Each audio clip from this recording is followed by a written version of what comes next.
thought I was finished. Something just wasn't clicking. And doing meditation and prayer, and basically while I was meditating, I tried to wonder, why it's not coming together? Because I wanted to come together so good. I wanted to make sure I do a good message for y'all. And the Lord answered me. The Lord said, the problem is your motive. Studying the preparation is fine. The problem is your motive. You're worried about doing a good sermon so they can see you. He said, what you really needed to do was glorify me. So you can have the right intent with the wrong motive. And it can mess you up, because at the end of the day, it's not about us. It's about me. And I'm getting carried out. I want to read this. I want to read this text. That's my gift. I was wrestling with this thing. And then while I was sitting there, the Lord changed. I got nervous because the Lord was doing that shit on me. It scares me. Preachers, they don't know that. They think he doesn't put a lot of time in it. You'll put a lot of time in one sermon and he'll shift you. And you ain't got no time in the one you're about to speak in. And then you get scared. But that's the time he said, now when you ain't dealing it and you ain't doing it, this is the time I can say it.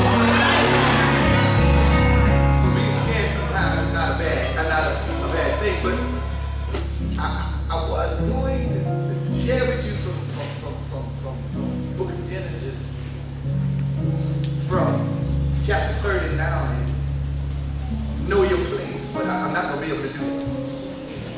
I want to shift to the book of Samuel. The book of 1 Samuel.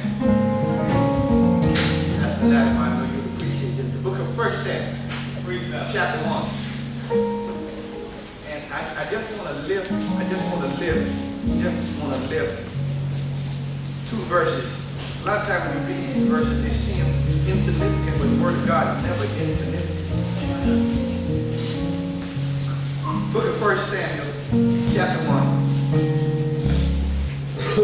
And while you're turning to all of the proclaimers of the gospel, those on the roster, our ministers of ceremony, the honorees, every minister in the house, and always like Pastor Thomas. He's just a good man. Good guy. And thank God for him. Bless him and bless all of the ministers on the roster and everybody in the building. Now, if somebody's feeling hurt, I didn't call your name to each and every soul that is present. Here's the word that I want to share with you from chapter 1, verse 26, 27, and 28.